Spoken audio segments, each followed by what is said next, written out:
La siguiente es una conversación con Javier Milei, el presidente de Argentina. Él es un libertario, anarcocapitalista y economista, que hizo campaña con una motosierra que simbolizaba su promesa de reducir la burocracia corrupta del Estado. Él asumió la presidencia hace un año, con un país al borde de la hiperinflación, muy endeudado y sufriendo de desempleo masivo y pobreza. Él enfrentó esta crisis de frente, transformando una de las economías más grandes de Latinoamérica a través de puros principios de libre mercado. En solo unos meses en el cargo, ya logró el primer superávit fiscal de Argentina en 16 años. Y no solo evitó la hiperinflación, sino que redujo la inflación a su nivel más bajo en 3 años. Hablaremos de todo esto con detalle, tanto de los éxitos como de los desafíos. Su conocimiento profundo de los principios económicos, métricas y datos fue realmente impresionante, y refrescante escucharlo de un líder mundial. Pero aún más grande que la transformación económica de Argentina, Javier representa la lucha universal contra la corrupción gubernamental y la lucha por la libertad. Libertad económica, libertad política y libertad de expresión. Tiene muchos críticos, muchos de los cuales son parte del sistema corrupto que él busca desmantelar. Pero muchos son simplemente ciudadanos argentinos, asustados por el dolor que sus políticas radicales pueden traer, al menos a corto plazo. Pero ya sea que uno esté de acuerdo con sus métodos o no, nadie puede negar que su presidencia marca uno de los intentos más ambiciosos de transformación económica en la historia moderna, y que Javier Milei es realmente una fuerza de la naturaleza, combinando el rigor de un economista con la pasión de un revolucionario, en la lucha por la libertad de una nación que ama. Argentina es uno de mis países favoritos, así que espero sinceramente que él tenga éxito. Esta entrevista fue realizada con el presidente hablando español y yo hablando inglés, con un intérprete traduciendo simultáneamente. Hacemos el episodio disponible con doblaje y subtítulos en inglés y español gracias a nuestros grandes amigos de Eleven Labs. Si estás viendo en YouTube, puedes cambiar entre inglés y español haciendo clic en el icono de engranaje, seleccionando pista de audio y luego eligiendo el idioma. Igual con los subtítulos. Si estás viendo en X, publicaré las versiones en español e inglés por separado. Si estás viendo en Spotify o escuchando en otro lugar, probablemente solo publicaré la versión en inglés. Esta es la primera vez que hago algo así, en un idioma extranjero. Fue desafiante, pero revelador. Espero seguir conversando con muchos líderes mundiales de esta manera por 2 o 3 horas, incluyendo a Volodymyr Zelensky, Vladimir Putin, Narendra Modi y Xi Jinping. Quiero explorar quiénes son, cómo piensan y cómo esperan ayudar a su país y a la humanidad a prosperar. Este es el podcast de Lex Fridman. Para apoyarlo, por favor, vean nuestros patrocinadores en la descripción. Y ahora, queridos amigos, aquí está Javier Milei. ¿Cuándo comprendiste por primera vez el valor de la libertad, especialmente la libertad económica? Básicamente yo arribé a las ideas de la libertad como especialista en crecimiento económico allá por el año 2013-2014. Yo veía que las estadísticas del PBI per cápita a lo largo de los últimos 2000 años de la era cristiana tenían la forma de un palo de hockey. Es decir, usted podía ver que el PBI per cápita estaba prácticamente constante hasta el año 1800 y después experimentó una fuerte aceleración. Y en el mismo contexto que se produjo ese aumento fenomenal de la productividad, ese aumento del PBI per cápita, la población se había multiplicado por más de 7 veces en los últimos 200 años. Y básicamente eso en economía significa que usted tiene rendimientos crecientes. La existencia de rendimientos crecientes implica la presencia de monopolios, o sea, de estructuras concentradas, y eso para la teoría económica, la presencia de monopolios o estructuras concentradas no es bueno, según la teoría económica neoclásica tradicional. Pero usted al mismo tiempo veía que los niveles de vida habían aumentado de manera impresionante, que las personas de nivel medio básicamente viven mejores que emperadores de la era romana, y al mismo tiempo la población había pasado de tener 95% de personas en la pobreza extrema a menos del 10%. En ese contexto la pregunta era cómo podía ser que algo que había sacado tanta gente de la pobreza, que había mejorado tanto las condiciones humanas, podía ser algo malo para la teoría económica, es decir, algo no andaba bien. Entonces, en ese contexto, recuerdo que una de las personas que trabajaba en mi equipo me sugirió leer un artículo de Murray Newton Rothbard que se llama Monopolio y Competencia. Lo recuerdo como si fuera hoy. Cuando terminé de leer el artículo dije todo lo que enseñé de estructura de mercado en los últimos 20 años en los cursos de microeconomía está mal. Eso me generó una conmoción interna muy fuerte. Llamé a esta persona que trabajaba conmigo y me recomendó un lugar donde comprar libros de escuela austríaca. Y ahí compré por lo menos 20 o 30 libros que los fui a buscar un día sábado. Y cuando conocí la librería estaba fascinado con el material que había. Así es que volví al otro día haciendo la cuenta con el dinero que tenía que pagar para la comida de mi perro, o sea, de mi hijo de 4 patas, y lo que tenía que gastar en taxi para ir al trabajo y para comer, y el resto me gasté toda la plata en más libros, y ahí empecé a leer de manera muy intensa. Recuerdo, por ejemplo, lo que fue la experiencia de leer La acción humana de Mises, un libro que yo directamente no conocía, y recuerdo que al fin de semana siguiente empecé a leerlo desde la primera hoja y no paré hasta terminarlo, y eso fue una verdadera revolución en mi cabeza. Y de la mano de la lectura de los autores austríacos como Rothbard, como Mises, como Hayek, como Hoppe, digamos, como Jesús Huerta de Soto, como, digamos, Juan Ramón Rayo, digamos, como Philippe Bagus, como, digamos, Walter Block, digamos, eso fue muy inspirador. Y en un momento llegué a los trabajos de Alberto Venegas Lynch hijo. Y además tuve el placer y el honor de poder conocerlo, y hoy somos amigos, de hecho.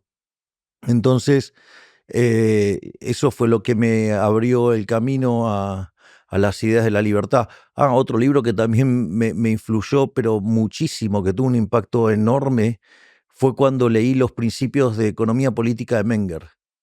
Fue verdaderamente revelador, o digamos leer a Eugene von Baber, digamos, fueron cosas verdaderamente que pusieron en jaque todo el pensamiento que tenía.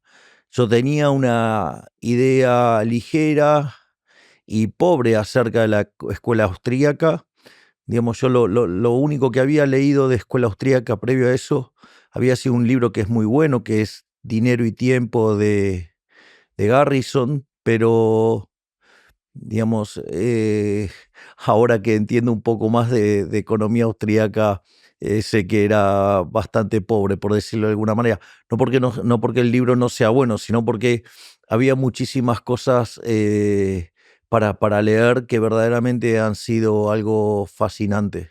Entonces, a partir de eso, ¿qué es hoy en día? Y tal vez puedas hablar sobre la evolución. Es tu filosofía económica. Te has descrito a ti mismo como un anarcocapitalista, anarquista de mercado, libertario. Ese es el ideal. Y luego, tal vez en la práctica y realidad has dicho que eres más bien un minarquista. Entonces, cuéntamelo todo. ¿Cuál es tu filosofía económica hoy? Yo estrictamente soy un anarcocapitalista. Yo desprecio el Estado, desprecio la violencia. Digamos, cuando nosotros tomamos la definición de liberalismo, yo suelo usar la definición de liberalismo que dio Alberto Venegas Lynch hijo, que está muy en línea a la definición, a una definición que ha dado John Locke, que básicamente la definición de Alberto Venegas Lynch dice que el liberalismo es el respeto irrestricto del proyecto del prójimo, basado en el principio de no agresión y en defensa del derecho a la vida, a la libertad y a la propiedad. Entonces, yo, digamos, encuadro todas las discusiones en esos términos, Y la realidad es que cuando uno llega a esa concepción, le diría que casi se vuelve anarcocapitalista de hecho. Lo que sucede es que eso lo que describe es mi mundo ideal, es decir, es el mundo ideal.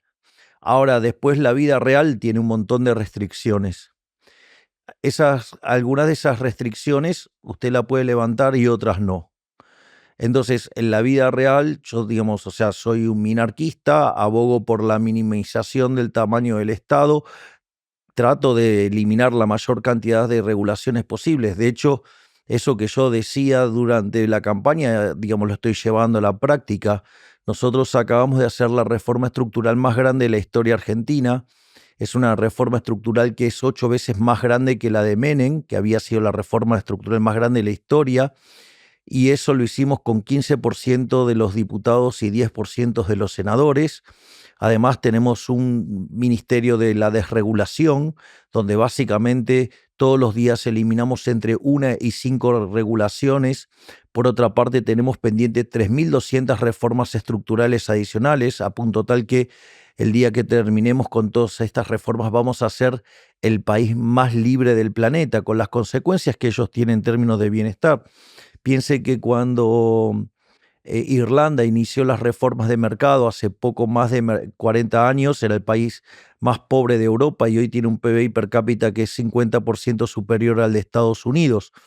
Entonces, entonces yo tengo una situación presente y lo que yo busco permanentemente, ya sea desde lo que fueron mis trabajos académicos y mis notas de divulgación y de libros, es del mundo que tenemos hoy, que cada día estemos más cerca, que cada día ganemos más libertad.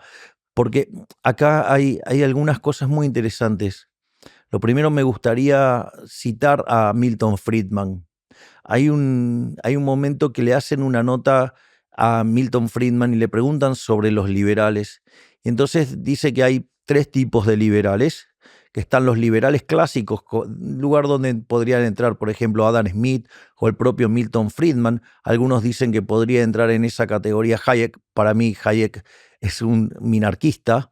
Después usted tiene los minarquistas, donde podría encontrar claramente en ese lugar a Mises, a Hayek, podría encontrar en términos filosóficos a Nozick y básicamente a Ayn Rand, y en un momento Milton Friedman, en base a su propio hijo, dice, pero si usted se fija bien, hay algunos que son anarquistas, digamos, y ahí, digamos, probablemente, digamos, y desde mi punto de vista, y quien ha sido el de mayor inspiración en mi vida, ha sido básicamente Murray Newton Rothbard.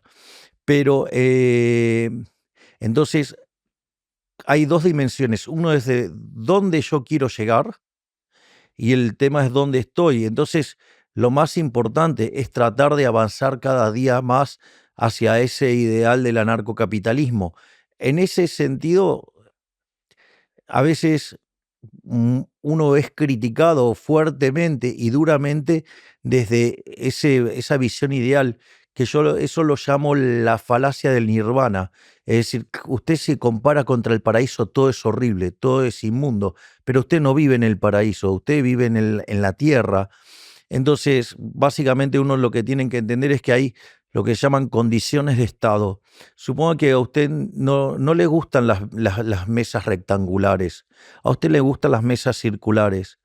Ahora, la realidad es que yo tengo pocas horas hasta que vaya y salga mi vuelo, y la mesa es rectangular. A usted le gusta una mesa circular, pero redonda, pero no hay una mesa rectangular. Entonces, o hacemos la nota acá o no la podemos hacer. Entonces, ¿usted qué hace? Se adapta a las condiciones de estado. Esto es lo que hay. Ahora, entonces, y después usted tiene algunas restricciones entonces que puede modificar y otras que no. Entonces, la idea es modificar todas las que se puedan modificar de corto y empezar a trabajar para aquellas que se pueden modificar de mediano o de largo plazo. Ejemplo, si a usted le gusta mucho la mesa redonda, puede que hagamos nuestra próxima nota en una mesa redonda. Digamos, lo vamos a tratar de solucionar, pero hoy no tendría solución. Entonces, básicamente es esa la idea, ¿no? Digamos, de entender que algunas restricciones uno no las puede cambiar y otras sí. Además, hay restricciones institucionales. Es decir, por ejemplo, hay muchos anarcocapitalistas que se dedican a criticar e increíblemente lo hacen con mayor violencia hacia los liberales. Muchos de ellos, de hecho, me hacen críticas que verdaderamente carecen totalmente de sentido, porque es justamente la falacia del nirvana. Pero la realidad es que, mire, en Argentina, por ejemplo, el deporte más popular es el fútbol.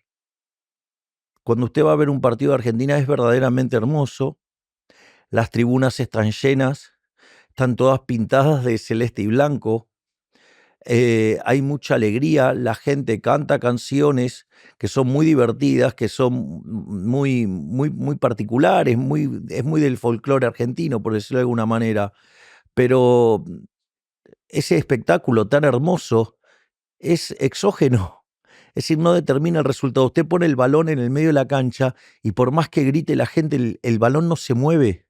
Es decir, el que mueve el balón y que hace los goles es Messi. Digamos, entonces, ¿qué es lo que quiero decir? Si usted no se involucra y no se mete, no hace nada. Entonces, digo, qué sé yo, hay muchos liberales, libertarios, anarcocapitalistas que verdaderamente son unos inútiles, porque lo único que hacen es criticar, digamos, a aquellos que queremos llevar el mundo hacia las ideas de la libertad.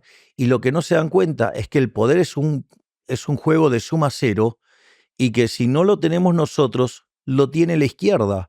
Por lo tanto, si usted sus mayores y más despiadadas críticas se las dedica a los propios, bueno, lo más probable es que usted termine siendo funcional al socialismo, ¿no? Y además, digo, por ejemplo, usted tiene casos de fuerte hipocresía, digamos, yo he visto casos de agoristas, ¿no? Digamos que, o sea, que son los anarcocapitalistas que son críticos de Rothbard, porque Rothbard lo que decía es que hay que meterse en política, porque si uno no lo hace, digamos, los socialistas avanzan. Y es interesante porque algunos de ellos, digo, yo los he visto hacer críticas, proponer el agorismo. eh, y yo recuerdo, digamos, uno de ellos que un día le llegó la policía y la verdad que se estaba orinando encima. Entonces, digamos, o sea, es muy fácil criticar, proponer, sugerir, pero si verdaderamente era tan agorista, se tendría que haber bancado ir a la cárcel. Sin embargo, cuando llegó el momento de enfrentar las consecuencias de la idea que promovía, se orinó en los pantalones y terminó, digamos, o sea, aceptando todas las restricciones, porque claramente, digamos, era mejor estar fuera de la cárcel que estar dentro de la cárcel, pero de esa manera vendió sus ideas. Entonces, me parece que no tener en cuenta las restricciones de la situación, lo único que hace es ser funcional al socialismo, porque lo único que hace es golpear sobre los propios. Así que te convertiste en presidente hace 11 meses. ¿Podrías describir nuevamente algunas de las acciones que tomaste? Por ejemplo, redujiste a la mitad el número de ministerios, despidos, eliminaste los controles de precios. Será interesante detallar los primeros pasos. ¿Y qué sigue? Si usted me permite, primero le hago una descripción de la situación que recibimos y en función de eso le cuento cada una de las cosas que hicimos. Nosotros cuando llegamos al poder, básicamente nos encontramos con que la inflación en la primera semana de diciembre crecía a un ritmo del 1% diario, lo que significa 3.700% anual. En la primera quincena de diciembre estaba acelerada a 7.500% anual. Cuando usted toma la inflación mayorista del mes de diciembre, fue 54% en el mes, lo cual anualizado implica una inflación del 17.000% anual. Además, Argentina llevaba más de 10 años sin crecer, con una caída del PBI per cápita de cerca de 15%, y la realidad era que cerca de 50% de pobres. Ahora después vamos a hacer esa discusión, digamos, más profundamente, pero y la realidad es que nosotros teníamos un déficit fiscal de 15 puntos del PBI, 5 puntos estaban en el Tesoro, 10 puntos estaban en el Banco Central, que era emisión monetaria endógena, y la realidad es que además teníamos pasivos remunerados en el Banco Central por el equivalente a 4 bases monetarias venciendo a un día, es decir, que podríamos haber quintuplicado la cantidad de dinero en un día. Teníamos vencimientos de deuda en pesos por el equivalente a 90.000 millones de dólares. El Banco Central tenía reservas internacionales netas negativas en 12.000 millones de dólares.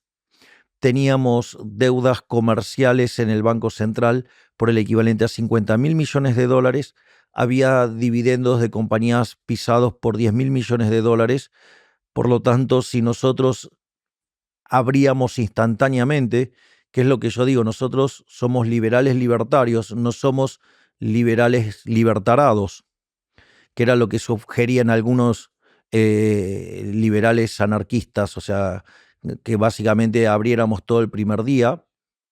En ese contexto, digo, claramente si lo hubiéramos hecho hubiéramos tenido una hiperinflación. Por lo tanto, eso hubiera llevado a la cantidad de pobres en torno al 95% y probablemente ya, digamos, en diciembre el Partido Peronista hubiera organizado saqueos de supermercados y distinto tipo de acciones y seguramente hubiéramos sido destituidos y para inicio del año ya hubieran vuelto los peronistas al poder.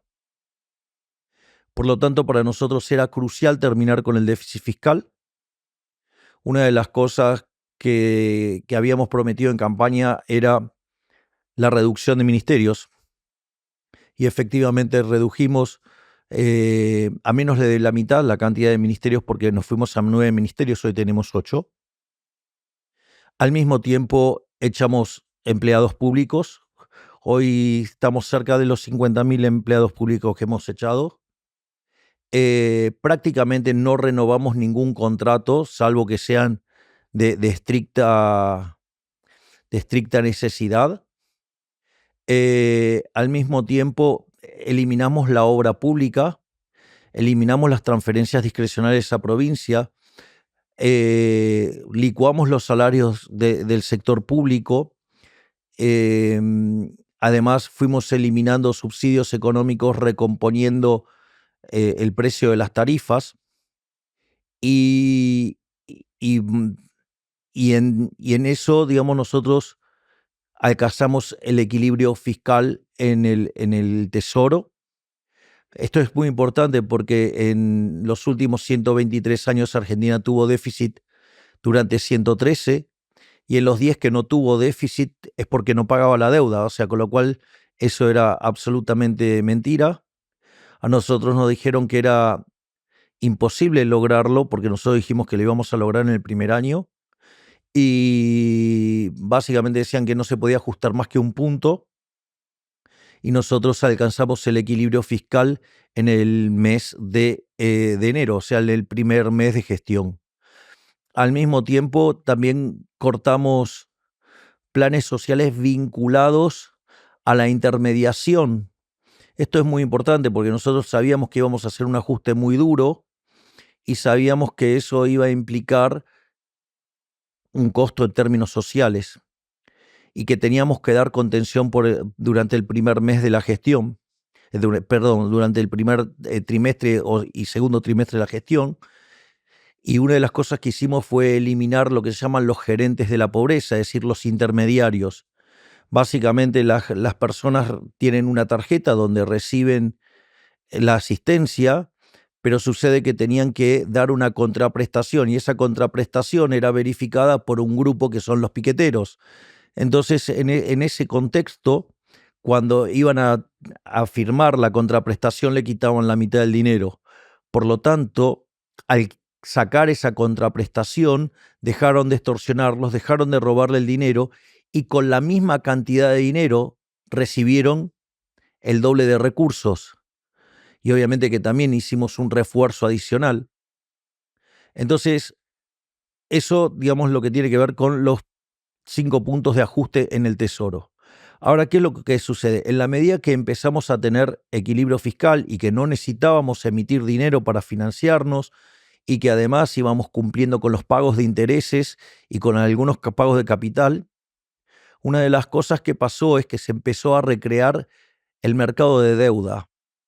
Y eso nos permitió ir sacando deuda del Banco Central y transferirla a Tesoro, que es donde debería haber estado siempre. Y eso nos permitió hacer un ajuste por el equivalente de 10 puntos del PBI. Y algo que decían que todo el mundo era imposible y que nadie decía cómo se iba a arreglar, nosotros básicamente lo que hicimos es un ajuste fiscal en el Banco Central por el equivalente de 10 puntos del PBI. Entonces, si usted me pregunta, claramente que nosotros hemos hecho no solo el ajuste fiscal más grande de la historia de la humanidad, porque hicimos un ajuste fiscal de 15 puntos del PBI, sino que además gran parte de eso volvió a la gente, digamos, como menos señoriaje, como menos impuesto inflacionario. Es cierto que transitoriamente subimos el impuesto país, pero lo bajamos en septiembre y ahora en diciembre lo vamos a eliminar. Hoy, por ejemplo, también anunciamos que en diciembre eliminamos los impuestos a las importaciones.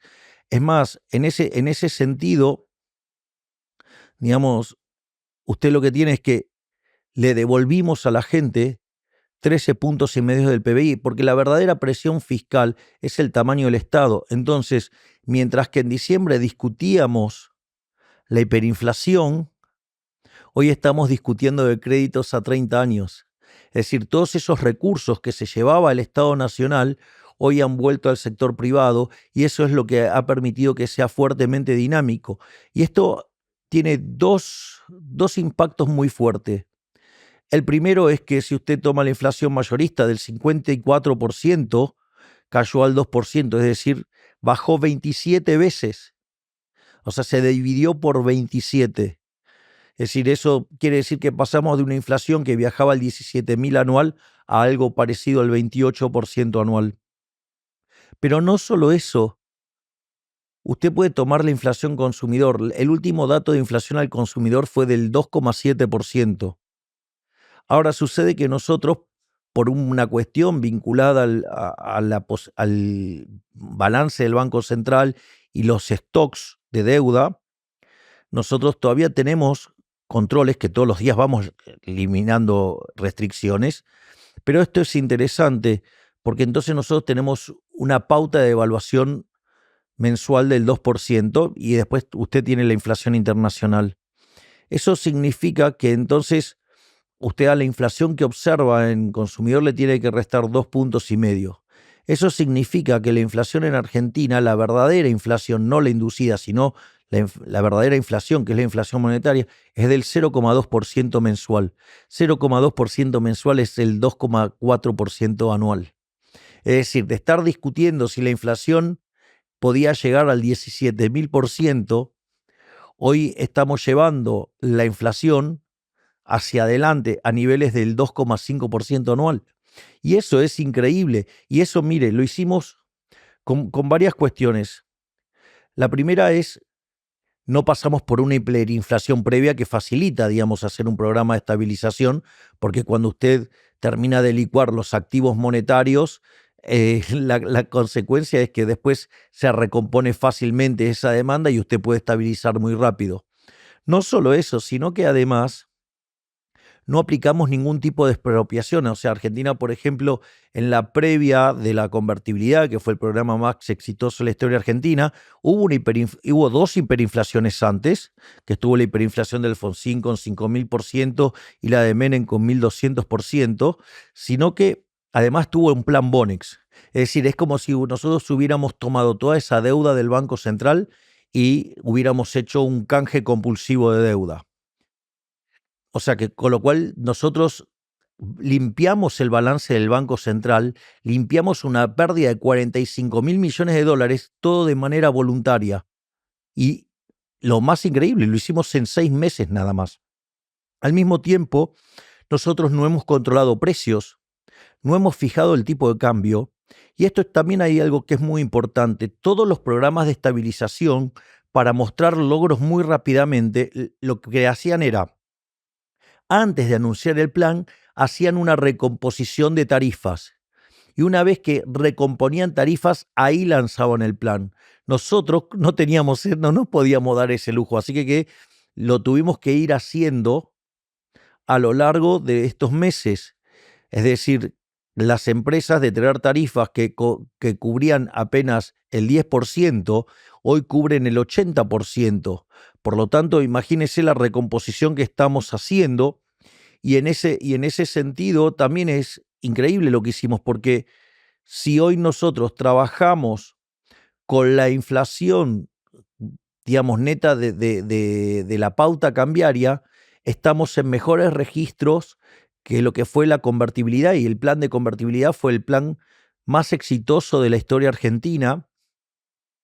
Y de hecho hay un un artículo que se llama Passing the Buck, que es de Gerardo La Paulera, Bossoli e Irigoyen, que demuestra que el primer gobierno de Menem fue el mejor gobierno de la historia. Y básicamente se sostienen dos cosas: en el éxito de la estabilización del programa de convertibilidad y en lo que fueron las reformas estructurales. Entonces, si usted se fija, cuando usted corrige por todos estos elementos, nuestro proceso de desinflación es muchísimo más genuino, es muchísimo más profundo. Le devolvimos libertades a los argentinos, pero al mismo tiempo hicimos una reforma estructural 8 veces más grande, y solo lo hicimos con el 15% de los diputados, el 10% de los senadores y en los primeros 6 meses de gobierno. Es decir, y nuestra agenda de desregulación continúa todos los días, y tenemos todavía pendiente 3.200 reformas estructurales, que eso es lo que va a hacer, es que Argentina sea el país más libre del mundo. Es más, para tener un orden de magnitudes, las reformas que ya tenemos hechas con el DNU 7023 y con la ley bases, implica que hemos saltado 90 puestos en términos de libertad económica. Es decir, que hoy Argentina tiene instituciones que son parecidas a la de Alemania, Francia, Italia, y que obviamente nosotros queremos continuar, y ya, digamos, obviamente que vamos a pasar los niveles de libertad económica que alcanzó, digamos, Irlanda en su mejor momento, y vamos a pasar los niveles de libertad económica de Australia, de Nueva Zelanda y de Suiza. Vamos a ser, sin lugar a dudas, el país más libre del mundo. Y eso implica que con lo que hemos hecho hoy estamos en un sendero que podemos duplicar o multiplicar por 2 veces y medias nuestro PBI per cápita, digamos, cuando uno lo corrige por PPP. Y esto es muy interesante, porque esto implica un incremento de bienestar enorme. Además, hoy la economía argentina ya se está recuperando fuertemente. Hoy, digamos, las hipótesis de los analistas estaban sosteniendo que el año que viene estaríamos creciendo entre el 5 y el 6%. Hoy JP Morgan corrigió las proyecciones al alza y las llevó al 8,5%. No solo eso, sino que además, cuando nosotros hicimos el sinceramiento de precios, la pobreza, salió la verdadera pobreza y era del 57% en enero. Hoy está en el 46%, es decir, bajamos 11 puntos porcentuales la pobreza, digamos, o sea, parece verdaderamente un milagro. No solo eso, sino que no se perdieron puestos de trabajo. Todo este proceso de desinflación, todos decían que íbamos a tener un hundimiento de la actividad económica. Cuando usted toma el estimador mensual de la actividad económica, que es una proxy del PBI, pero de frecuencia mensual, y lo toma desestacionalizado, en agosto se recuperaron los niveles de diciembre. Es decir, que en el año que hicimos el ajuste fiscal más grande de la historia de la humanidad, vamos a terminar con menos inflación, vamos a terminar con menos pobres, con mejores salarios reales y además con un PBI más alto que el que teníamos de inicio. Y si lo mira en dólares, le puedo asegurar que los números son fenomenales, porque básicamente el dólar hoy está por debajo de los niveles que nosotros teníamos cuando asumimos. Entonces, la realidad es que, y todo esto, cuando usted toma mis niveles de popularidad y los niveles de aceptación del gobierno, hoy están por encima del momento en que asumimos. Si usted sabe que el momento de máxima popularidad es cuando asume. Por lo tanto, esto significa que lejos de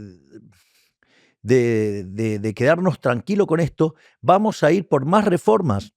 Vamos a profundizar las reformas y le digo, no vamos a parar hasta que Argentina sea el país más libre del mundo. Es más, hay un trabajo que hizo recientemente un economista argentino que se llama Juan Pablo Nicolini, los presentó en las jornadas monetarias del Banco Central y él trabaja en la Reserva Federal y es interesante porque muestra que con solo lo que hemos hecho en materia fiscal, eso nos asegura que en el lapso de 10 años podemos duplicar el PBI per cápita. Es decir, que Argentina podría crecer a tasas del 7% anual, lo cual es muchísimo, muchísimo. Y eso tiene fuertes consecuencias en términos de mejora de la calidad de vida, en caída de la pobreza, en caída de la indigencia. Por lo tanto, si en el peor momento no nos cayó la imagen y nos mantuvimos fuertes en nuestras ideas, digo, ahora que todo funciona muchísimo mejor, ¿por qué vamos a ceder? Todo lo contrario, estamos dispuestos a redoblar la apuesta, a redoblar los esfuerzos, porque además hemos hecho cosas que no hizo nadie. Por ejemplo, hay algo que parece una cuestión trivial, pero hay lo que se llama la boleta única a papel. La Argentina votaba con unas boletas enormes, que eran sobre todas las cosas era muy costoso. Y esa reforma, digamos, no se hacía porque eso perjudicaba siempre al oficialismo. Entonces todos hablaban de ir a la boleta única de papel, pero nadie lo hacía porque cuando estaban en el poder no les convenía aplicarlo, porque les convenía hacer fraude o hacer algún tipo de artimaña para no aplicar esa regla que hace que sea más competitiva la elección. Bueno, ¿qué es lo interesante? Nosotros enviamos esa ley y la aprobamos. Es más, ahora estamos terminando con las PASO, que son las primarias abiertas, simultáneas obligatorias, porque era un mecanismo por el cual también la política robaba. Estamos eliminando el financiamiento de los partidos políticos. Es decir, si usted se fija, le quitamos 15 puntos de presión fiscal a los argentinos. Le estamos devolviendo libertades con una profunda agenda de reformas estructurales y de regulación. Es decir, yo creo que cualquier liberal sano podría percibir que, digamos, hostia, estamos haciendo un gobierno maravilloso. De hecho, es el mejor gobierno de la historia argentina, porque si el mejor había sido el de Menem ya le sacamos varios cuerpos. Quizás puedas explicarme las métricas de pobreza y el desempleo, como dijiste. El desempleo bajó, el desempleo real bajó, la pobreza real bajó. Pero dejando eso de lado, ¿cuáles han sido los impactos más dolorosos de estas reformas radicales? ¿Y cuántas de ellas son necesarias a corto plazo para tener un gran impacto positivo a largo plazo? Vamos por parte, que es, nosotros en rigor empezamos a hacer bien las cosas, por lo tanto nosotros no generamos pobreza. La pobreza era una pobreza heredada. El tema es que lo que nosotros hicimos fue sincerarla. Yo se lo voy a tratar de contar con un ejemplo que creo que clarifica qué es lo que pasa. Argentina era una economía que tenía controles de precios, eh, tenía déficit fiscal, lo financiaba con emisión monetaria. Para que se dé una idea, en el último año, Argentina financió 13 puntos del PBI con emisión monetaria. Es decir, un verdadero desastre. Entonces, eso genera una estimulación artificial de la demanda y que pone presión sobre los precios. Hay un tema que es que el control de precios se aplica además sobre los precios que ingresan en el índice de precios, con lo cual la inflación estaba, yo no digo que la mentían, estaba desfigurada. Y como Argentina mide la pobreza y la indigencia por línea de ingresos, entonces, ¿qué es lo que pasa? Eso lo que hacía era distorsionar los verdaderos niveles de pobreza. Pero ese no es el único efecto. O sea, con lo cual, digamos, los verdaderos niveles de pobreza eran más altos, bastante más altos que los que mostraba el gobierno anterior, que los mostraba en 41%, y además lo hacía en frecuencia semestral. Entonces, si usted, digamos, tiene una tendencia creciente, en realidad le están dejando una bomba y usted no la ve, porque, digamos, o sea, básicamente el indicador estaba medido con una forma rezagada. Pero no solo eso, sino que además, suponga que a usted le dan, usted está en el medio de una isla solo y le dan $1.000.000. ¿Qué puede hacer con eso? No puede hacer nada porque no puede comprar nada. Es lo mismo que entonces a usted le diga que el precio de los anteojos son $10, pero cuando usted lo quiere comprar no hay. Hay una humorada que dice que cuenta un profesor argentino que se llama Juan Carlos de Pablo, que dice: va un hombre a un bazar y pide un jarrón. Entonces le dice, bueno, quiero ese jarrón, ¿cuánto me cobra? Entonces le dice, $5.000. Ah, ok, $5.000. Pero ¿por qué $5.000? Si enfrente está a 1.000. Entonces le dice, bueno, vaya y cómprelo enfrente a 1.000. Ah, no hay a 1.000. Bueno, entonces acá cuando no haya más también costará 1.000. Es decir, precio a los que hay. Entonces, ¿qué es lo que pasa? Usted cuando estaba frente a esa situación, las góndolas del supermercado estaban vacías. Entonces, ¿de qué le servía tener un precio al cual usted no podía comprar nada? Usted dejaba esos precios, las góndolas estaban vacías, entonces las estadísticas mostraban que usted estaba muchísimo mejor, pero la realidad es que no podía comprar nada, no podía materializarlo. Entonces, si usted dejaba la situación como estaba, la gente se iba a morir de hambre porque no podía comprar nada. Sí, tenían X pesos que podían comprar supuestamente X bienes, pero esos bienes no estaban disponibles.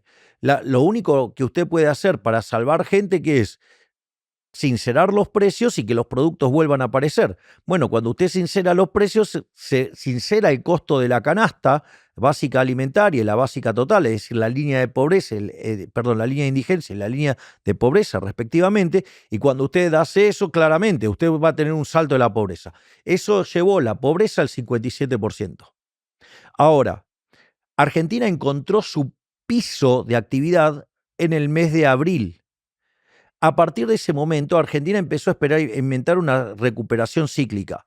Los salarios reales vienen creciendo todos los meses por encima de la inflación, o sea, creciendo. Por lo tanto, los salarios nominales le está ganando la inflación. De hecho, ya estamos en niveles similares a los que teníamos en noviembre.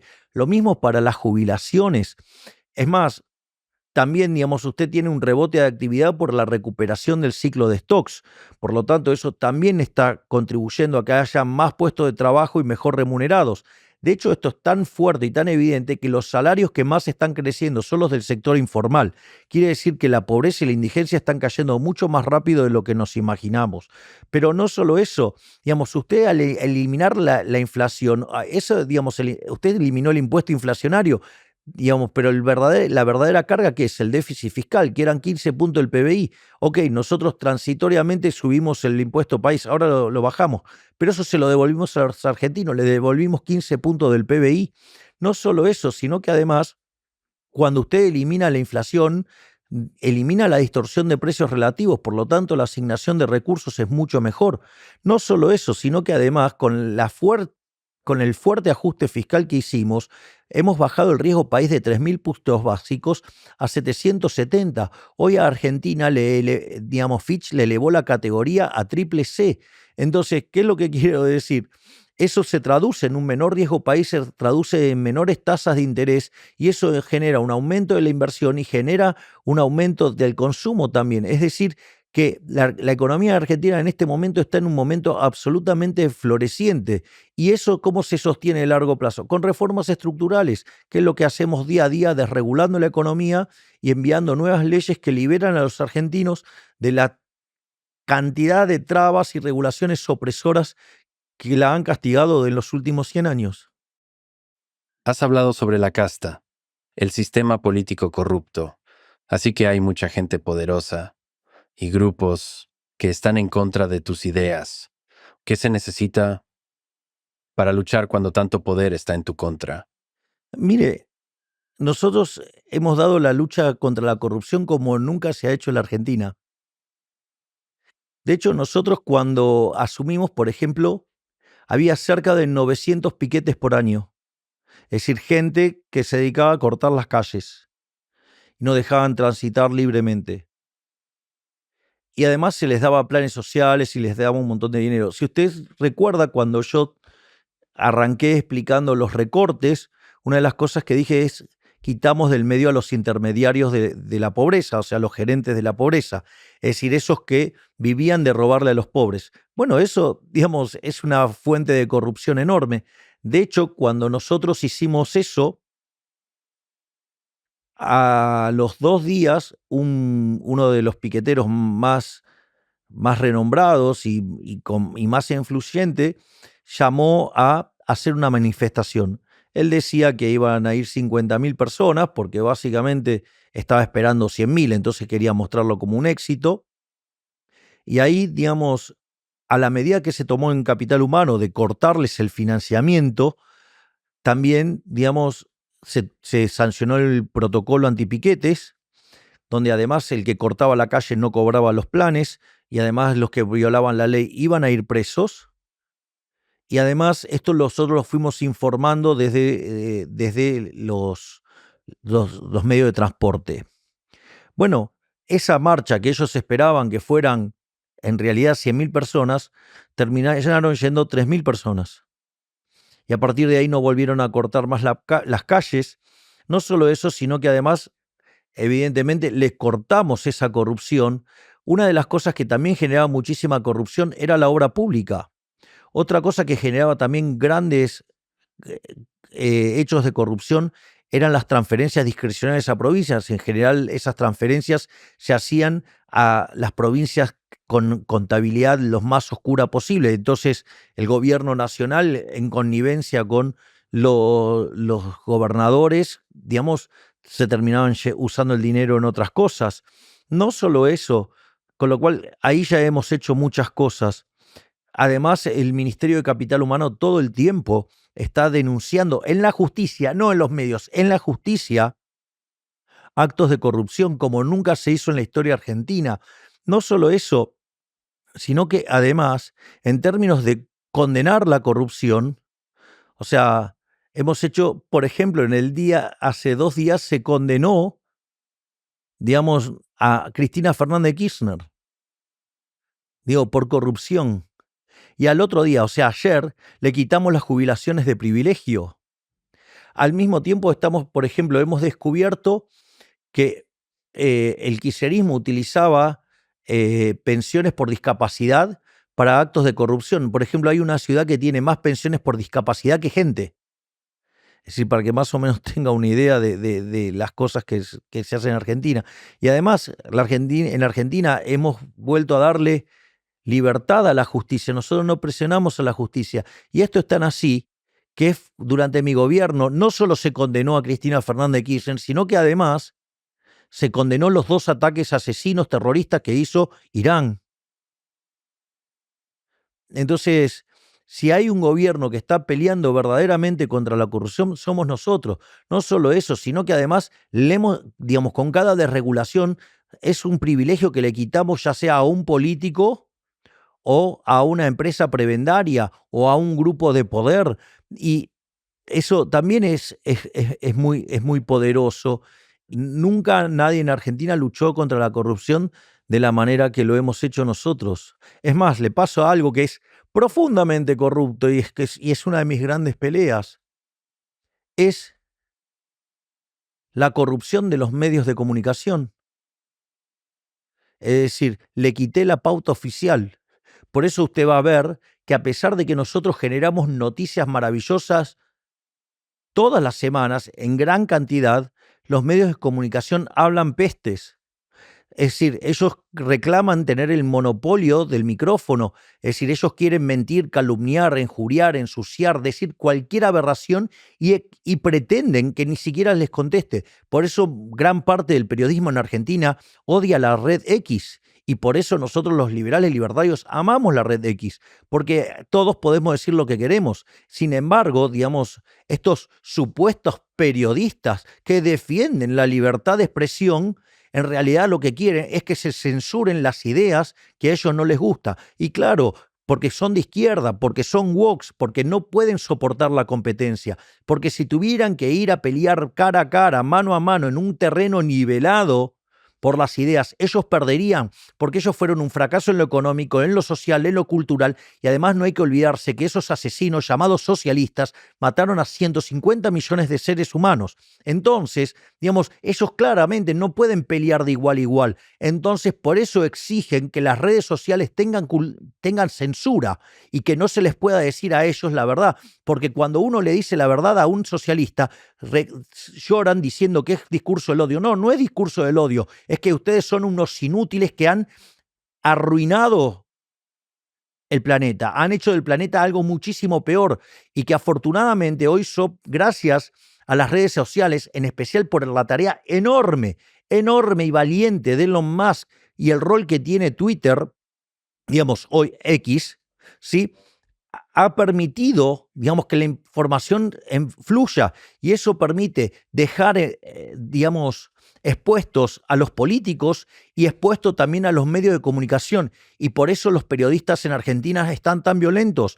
¿Por qué? Porque antes ellos podían, digamos, por ejemplo, iba un periodista y, por ejemplo, iba y le iba a una persona y le tiraba una carpeta y le decía, si vos no me pones X cantidad de dinero, voy a sacar todo esto y te voy a ensuciar. Y a mí me consta, digo, de un caso de donde un periodista hizo esta extorsión 2 veces a un empresario. Ese empresario le dijo que no se lo iba a pagar y evidentemente el periodista lo hizo. Obviamente que fueron a la justicia, hubo un juicio y ese periodista perdió las 2 veces. Es decir, pero ese proceso es muy lento y en el medio ensuciaron. Entonces, como la justicia tarda mucho, entonces, ¿cuál es el problema? El problema es que en el medio a usted le ensuciaron la vida. Entonces, digo, ¿por qué, digamos, o sea, los periodistas pueden hacer todo esto? Bueno, digamos, por eso, digamos, o sea, les molesta X, por eso les molesta las redes sociales, por eso les molesta la nueva forma de comunicación, porque les quitó el monopolio del micrófono. Y al sacarle el monopolio del micrófono, le sacó los beneficios económicos de la extorsión. Entonces, claramente esa es otra de las peleas que tengo. Usted lee un diario en Argentina y el 85% de lo que usted lee es mentira.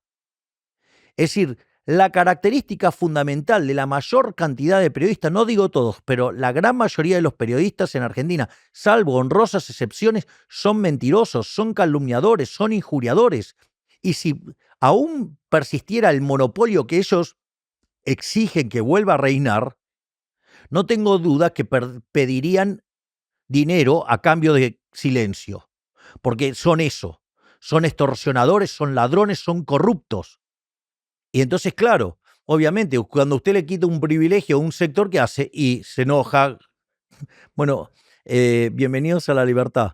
Entonces, no solo estás luchando por la libertad económica, también luchas por la libertad de expresión. Exactamente, yo lucho por la libertad en todos los aspectos de la vida. Es decir, una de las cosas que a mí me parece más interesante es que cuando el muro de Berlín cayó, es cierto, oficialmente cayó en el año 89, pero la realidad es que el muro verdaderamente, digamos, o sea, el socialismo cayó en el año 1961, que fue cuando tuvieron que construir el muro. O sea, el muro lo construyeron porque la gente se iba de la Alemania comunista a la Alemania capitalista. Se dieron cuenta que los de el lado occidental estaban mucho mejor. Y para evitar que la gente se fuera, pusieron, qué sistema maravilloso, ¿no? Digamos, para que, digamos, o sea, tenían que atrapar la gente, no la tenían que dejar. Es decir, que, digamos, o sea, son ideas tan maravillosas que las tenían que aplicar a punta de pistola. Es bastante, bueno, no por nada mataron a 150 millones de seres humanos. Entonces, ¿qué es lo que pasa? La caída oficial del muro en el año 89, lo que dejó en claro fue el fracaso del socialismo. En ese contexto, los socialistas pasaron de la discusión de la lucha de clases en economía y la llevaron a otras partes.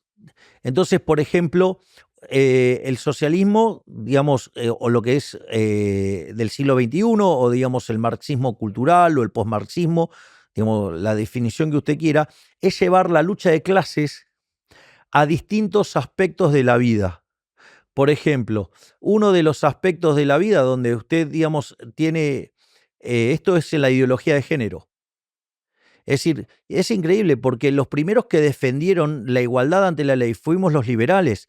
Los primeros en defender los derechos de las mujeres fuimos los liberales. Jeremy Bentham en 1750 fue el primero que reclamó por la igualdad ante la ley de las mujeres. Es decir, la causa de la igualdad, ¿sí?, ante la ley para las mujeres y la igualdad de derechos, los primeros que hicimos eso fuimos los liberales. Sin embargo, ¿qué es lo que hace la izquierda? Va a una radicalización de ello y entonces pasa a lo que se llama el embrismo. El embrismo es, digamos, la muerte del macho.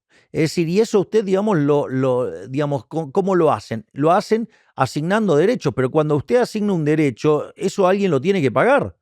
Y eso tiene consecuencias. Y en general, digamos, esto pasa siempre. Las consecuencias son, los resultados son peores que lo que usted tenía antes. Es decir, usted, digamos, cualquier intervención estatal, el resultado posterior, digamos, es peor que lo que tenía originalmente. Entonces, eso por un lado. No solo eso, la otra contracara de esto es la agenda ambientalista, que es el hombre contra la naturaleza, que tiene que ver con todo el ecologismo, con todo el tema del cambio climático. Es decir, no resisten ninguna discusión seria. Por lo tanto, todas las políticas ambientalistas no es ni más ni menos que una excusa para cobrar impuestos, ¿sí?, para que un conjunto de burócratas parásitos vivan a costa de los demás y para financiar ideas siniestras, donde la idea más siniestra de todas estas es que en el planeta Tierra no hay lugar para todos. O sea, una idea, digamos, que fracasó con Malthus, digamos, a inicios del siglo XIX, una idea asesina que también digamos, por ejemplo, la aplicaron los egipcios contra los judíos, y eso consta en el libro de Shemot, o sea, Éxodo. O, por ejemplo, otra cosa es Black Lives Matter, o sea, negros contra blancos, o, digamos, pueblos originarios contra, digamos, las comunidades que están establecidas. Entonces, o, digamos, todo lo que tiene que ver con el LGBT. En definitiva, son formas que el socialismo llevó la lucha de clases a otros aspectos, generando, digamos, divisiones y mentiras, digamos, que lo único que hacen es chupar impuestos. Digo, ¿qué era lo que hacía el Ministerio de la Mujer en Argentina? ¿Logró bajar un femicidio? No, ninguno. Digamos, la cantidad de femicidios explotó igual. Sí, de hecho, digamos, el presidente más feminista de la historia argentina, el señor Alberto Fernández, molía a golpes a su mujer.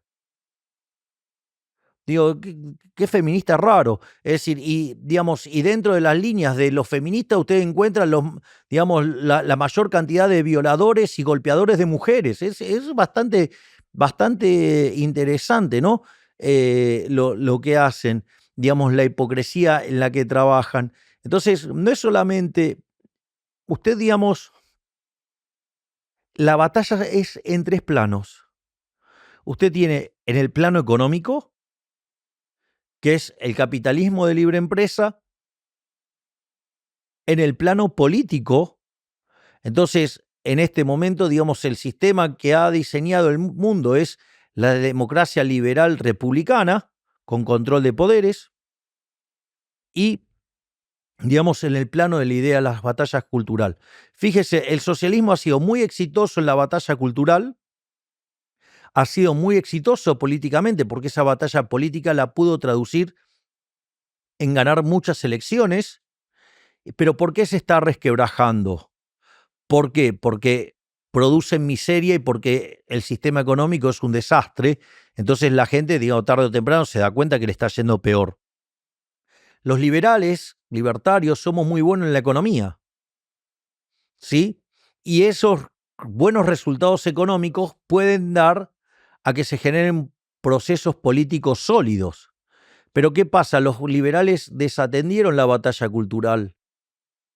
Digo, gran parte en culpa por Fukuyama, cuando dijo este es el fin de la historia. No, no fue el fin de la historia, porque al otro año, en el año 90, los socialistas se agruparon en el Foro de San Pablo y basado en las ideas de Gramsci diseñaron una estrategia de meterse en los medios de comunicación, en la cultura y en la educación que terminó cambiando toda la discusión de la sociedad y ellos se impusieron que lo políticamente correcto era lo que ellos se decían y que cualquier idea fuera de eso era reaccionaria y tenía que ser censurada, perseguida, digamos. Entonces, y que ellos eran los que defendían la libertad, a pesar de que eran los que perseguían a la gente. Es lo mismo que pasa con los periodistas que se enojan con Twitter. Ellos dicen que defienden la libertad, pero no se bancan, digamos, que hablen los que piensan distinto. ¿Es libertad? Sí, para ellos, pero digo, para los que piensan distinto, no. Eso no es libertad, eso es fascismo. Entonces, ¿qué es lo que nosotros decimos? Entonces, hay que dar la batalla en el plano económico y creo que estamos haciendo un programa económico extremadamente exitoso que está siendo reconocido a nivel mundial. De hecho, la otra noche el presidente electo, Donald Trump, hizo un reconocimiento de los logros que estamos teniendo en Argentina, ¿no? Y a la velocidad que lo hemos hecho. Al mismo tiempo, usted tiene que dar la batalla política porque los partidos de fútbol no se ganan gritando en la tribuna, se ganan jugando en la cancha. Pero con eso solo no alcanza. Porque usted tiene que, digamos, transmitirle a la sociedad los valores del capitalismo, del libre mercado, de lo que es el liberalismo, del valor de la libertad. Y cuando usted logre ser exitoso en eso, entonces sí vamos a poder avanzar a paso firme. Si usted no da la batalla cultural, le va a pasar lo que hizo Chile. Tuvo un exitoso modelo económico, fue, digamos, sostenido en el tiempo, pero en algún momento se cayó. ¿Por qué se cayó? Porque no habían dado la batalla cultural. Entonces, el socialismo de a poco fue tomando las instituciones educativas, los medios de educación, de los medios de comunicación y la cultura, y con eso atacó y rompió al sistema, y entonces se encontraron con dosis crecientes de socialismo. Entonces, y lo único que genera el socialismo es pobreza. Por lo tanto, lo que hay que tener en cuenta es que usted tiene que dar la batalla en todos los planos. Y si usted no lo tiene presente eso, le digo, va camino al colapso. Como dijiste antes, en esta lucha contra la corrupción, estás desafiando a personas muy poderosas, un establecimiento poderoso. ¿En algún momento has temido por tu vida? ¿De un posible asesinato? No. ¿De qué sirve vivir la vida, digamos, en esclavitud? Mire, hay una canción de un cantante español que se llama Nino Bravo. Digamos, él ya ha dejado de vivir en la tierra, por decirlo de alguna manera, ha partido al más allá. Y se llama Libre. Y la canción cuenta la historia de Peter Fetcher, un chico de 18 años que cuando se hace la separación y se hace, digamos, se comienza a construir el muro, su familia queda del lado occidental y él accidentalmente queda del lado oriental. Y durante un año planea su ida hacia el lado occidental y en ese contexto, cuando él trata de escaparse, lo asesinan. Entonces, ¿qué sentido tiene la vida si no es en libertad? Es decir, ¿qué sentido tiene vivir sin pelear por sus valores? Si yo estoy dispuesto a dar la vida por mis valores, o sea, ¿qué sentido tiene vivir sin libertad? Mire, ¿le puedo contar algo interesante que me pasó acá en Estados Unidos? Yo, digamos, allá por el año 98, vine a Estados Unidos a hacer una serie de cursos para perfeccionar mi inglés. Digamos, el cual en términos formales no lo uso nunca porque ahora que soy presidente, imagínese que si erro una palabra tengo un problema grave. Afortunadamente tengo un intérprete que es una superestrella y si me equivoco, aún en español, él me corrige en la versión, digamos, del otro idioma. Y como parte de eso me fui un día a San Francisco y conocí Alcatraz. Usted es joven, pero la guía se hacía con un Walkman. A usted le daban un Walkman y entonces iba apretando las distintas pistas e iba escuchando. Y lo más interesante es que el final de la excursión de Alcatraz era en el patio de recreo, donde estaba la cancha de básquet, donde estaban los lugares para hacer ejercicio, todo lo que tenía que ver con la recreación. Entonces cualquier persona hubiera pensado que esa era la mejor parte de Alcatraz. Y sin embargo, lo que contaba es que ese era el lugar más duro para los presos. ¿Por qué? Porque ese lugar de recreo está hecho frente a la bahía de San Francisco. Y entonces los reos veían cómo prosperaba la ciudad de San Francisco y se iba construyendo, iba evolucionando, y ellos estaban encerrados. No podían participar de eso. Ellos estaban encerrados. Y eso permitía tomar conciencia del valor de la libertad. Entonces, a mí, digamos, la lucha por la libertad es incansable. Digo, mi máximo héroe de toda la historia de la humanidad es Moisés. La hazaña de Moisés es como que una persona sola junto a su hermano, Aarón, se enfrentaran a la suma de Estados Unidos, China y Rusia juntos. Y fue Moisés y le dijo a Ramsés: liberá mi pueblo. Bueno, Ramsés se resistió y las fuerzas del cielo se lo llevaron puesto a Ramsés. Pero a lo que voy es, digamos, no veo otra forma de vivir en libertad. Y si no hay libertad plena, yo voy a estar peleando y voy a estar peleando adelante. Es decir, es una causa, digamos, que digo, ¿qué sentido? Digamos, yo voy a morir con las botas puestas. O sea, yo no me voy a resignar a vivir de otra manera que no sea, digamos, en libertad. Y voy a pelear todo lo que tenga que pelear. Eh, Al menos esa es mi forma. Por lo tanto, digo, ¿de qué sirve estar vivo encerrado? ¿De qué sirve estar vivo sin ser libre? No sirve de nada. ¿De qué le servía a Peter Fetcher estar vivo en la Alemania comunista? Por lo menos tuvo un momento de felicidad mientras intentó escapar. Otro hombre que lucha por la libertad, en este caso la libertad de expresión, es tu nuevo amigo, Elon Musk. ¿Qué es lo que admiras? ¿Y qué has aprendido de tus interacciones con Elon? Yo tengo una admiración enorme por Elon Musk. Es una persona absolutamente fuera de lo convencional.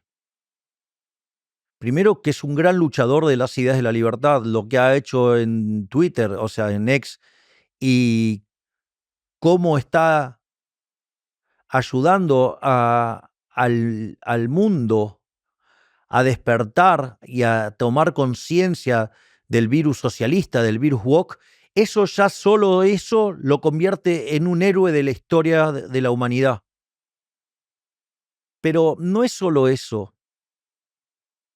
Una de las cosas que me pasó es que cuando yo fui a hablar con él, creí que me iba a encontrar con un empresario exitoso y que iba a tener charlas propias de la que uno tiene con un empresario exitoso, que entiende de algunos negocios, que algunos de sus negocios son algo exóticos, pero esa es en general, digamos, la charla que usted tiene con un empresario, personas verdaderamente admirables porque son los grandes benefactores de la sociedad, pero, digamos, ya suelen estar muy enfocados en el tema de los negocios. Y una de las cosas que a mí me generó un shock cuando lo conocí a Elon Musk. Nosotros teníamos pactado una reunión de no más de 15 minutos. La primera vez estuvimos reunidos poco más de 45 minutos porque estaba perdiendo su vuelo. Entonces, vio que usted, digamos, si no vuela en los términos pactados, lo tiene que reprogramar y entonces pierde un montón de horas en un nombre tan importante. Imagínense que cada minuto cuesta mucho. Y una de las cosas que pasó fue que básicamente me planteó un tema de demografía y empezamos a discutir sobre demografía y crecimiento. Jamás me imaginé que con un hombre de negocios iba a estar discutiendo temas de demografía y crecimiento. Ahí también apareció una cosa muy, muy divertida y de mucho humor, porque entonces él me dijo que bueno, que dado que compartíamos nuestra visión sobre las cuestiones demográficas, que había que poblar el planeta.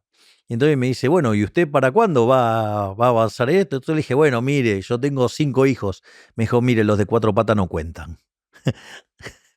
Eh, Esa fue la primera reunión que tuve con Elon Musk. La segunda reunión fue cuando aquí en las universidades empezaron a haber manifestaciones antisemitas y donde básicamente se ponían banderas de Palestina y se agredía y se perseguía a judíos. Y en ese momento, digamos, cuando tuvimos esa segunda charla, él se mostró muy profundamente involucrada con eso y me planteó la cuestión de la batalla cultural. Es decir, esto, digamos, ni siquiera en el plano político es tan convencional. Eh, y bueno, y en la última charla que estuvimos cerca de 2 horas y media, una de las cosas que estuvimos hablando es sobre la libertad y sobre lo que se jugaba a Estados Unidos en esta elección. Por lo tanto, es una persona, digamos, muy, muy por encima de la media. O sea, es una persona de una inteligencia no convencional, y además es muy simpático. Es decir, yo, digamos, o sea, de vuelta, yo tengo una gran admiración por él, tengo una profunda interacción con él. Él está muy interesado en lo que es nuestro Ministerio de Desregulación, que tiene que ver con eh, la eliminación de regulaciones, pero al mismo tiempo trabaja con otra persona que además está interesado en la motosierra. Así es que eh, estoy muy feliz porque, o sea, están copiando, van a intentar copiar el modelo que estamos aplicando en Argentina. Y además el propio Donald Trump está muy entusiasmado con eso. Así es que, y todo lo que sea eliminar regulaciones, que sea cortar gasto público, que sea quitar el Estado del medio, significa mayor libertad para la gente. Por lo tanto, digo, estoy muy feliz con todo lo que está pasando, con el triunfo de Donald Trump, porque Estados Unidos va a estar mejor, Argentina va a estar mejor y todo el mundo va a estar mejor. Es decir, hoy el mundo es un mundo mucho mejor que el que teníamos hace unos pocos días. Como mencionaste, Elon y Vivek Ramaswamy están al frente del Departamento de Eficiencia Gubernamental DOGE. Entonces, según tu experiencia de este año como presidente de Argentina y todas las políticas económicas suicidas que has implementado, ¿qué consejo le darías a Elon y a Vivek sobre cómo aplicarlo en Estados Unidos? Que vayan al hueso, que vayan al hueso. Digamos, le voy a contar una anécdota, le va a encantar.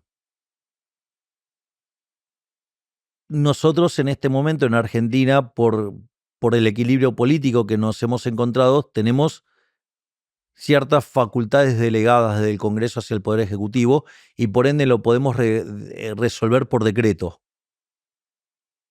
El ministro de Desregulación, Federico Sturzenegger, en su ministerio y cuando a la vista de todos, muestra la cantidad de días que quedan de vigencia de esas facultades delegadas. Por lo tanto, tiene todo un departamento de desregulación, tiene un departamento de recortes del gasto público y de la estructura del Estado, y tiene todo un cuerpo de élite que va limpiando todas las leyes, digamos, que obstruyen el sistema económico. Y cada día quita entre 1 y 5 trabas que tiene la economía. Entonces, lo que yo diría es que avancen al hueso, que vayan al límite, que y que no bajen los brazos, que además esa agenda no tiene costos políticos, porque en el fondo usted está quitando privilegios y si alguien, que va a haber gente gritando, no tenga dudas, pero son gente que está perdiendo privilegios, entonces le va a tener que explicar a la sociedad por qué mantienen esos privilegios. Y eso sí que es bastante incómodo. Has hablado con Donald Trump y supuestamente él te llamó su presidente favorito. ¿De qué hablaron?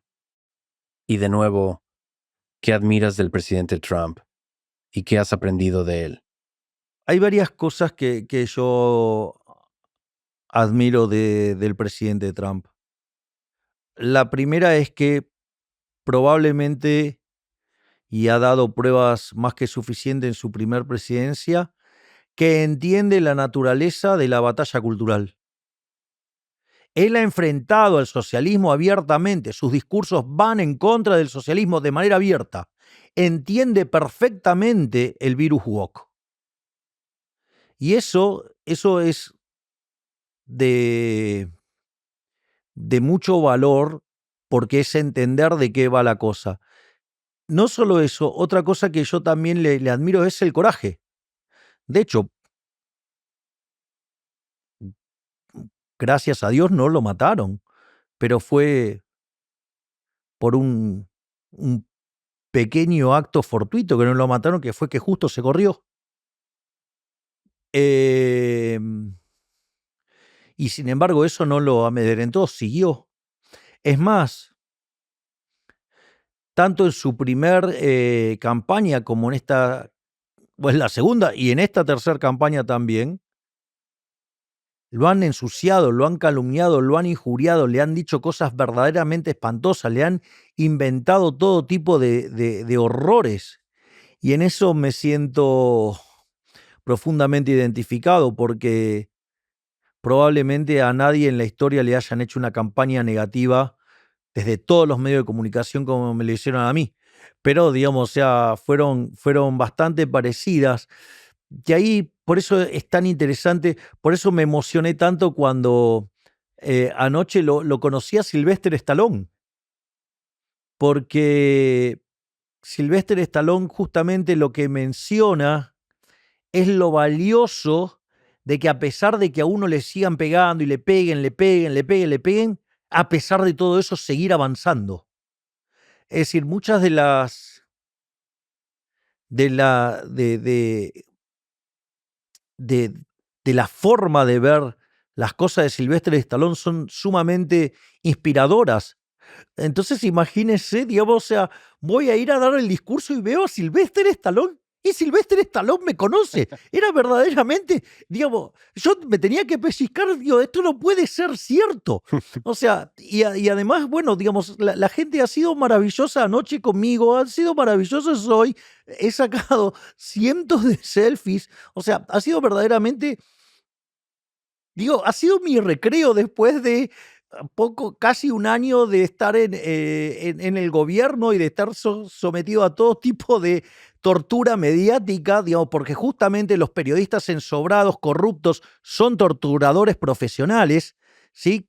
Porque se meten con uno y también se meten con la familia y se meten con la intimidad. Le voy a contar algo para que vea la basura que llegan a hacer los medios en Argentina. Me metieron 3 drones en mi casa presidencial para espiarme. ¿A usted le parece correcto eso? Para nada. Bien, exacto. Bueno, pero eso, por ejemplo, pasa en Argentina. Y ni que hablar, digamos, las mentiras y las aberraciones que cuentan. Eh, Digo, yo, por ejemplo, recuerdo en un momento mi padre estaba internado. Mi papá es un señor, digamos, de un carácter fuerte, que tiene 2 intervenciones cardíacas. Por ejemplo, un día un periodista estaba diciendo todo tipo de mentiras acerca de mi papá internado, y por poco, digamos, se muere de un ataque al corazón. Ese tipo de cosas hace el periodismo en Argentina. Es decir, entonces se meten con tu intimidad, con tu madre, con tu padre, con tu hermana. En mi caso, hasta se meten con mis perros, que son los seres más maravillosos que existen en el universo. Ellos, además, se meten con mis hijos de 4 patas. Entonces, imagínense que yo llevo casi un año de gestión donde, lejos de, como no me pueden criticar la gestión, salvo mintiendo y deformando los números, se meten con todas estas cosas que vienen haciendo desde el año 2021 todo el tiempo. O sea, desde que ingresé oficialmente en la política. Entonces, y yo he visto las cosas que le han hecho a Trump, por lo tanto, o sea, eso también me genera muchísima afinidad con él, porque es un verdadero guerrero, es un vikingo, es literalmente un vikingo. O sea, así es que es alguien que admiro por cómo, digamos, ha seguido peleando frente a la adversidad, frente a tenerlo todo en contra y aún así lograr ganar. Y, y bueno, y entonces por eso también me siento tan identificado.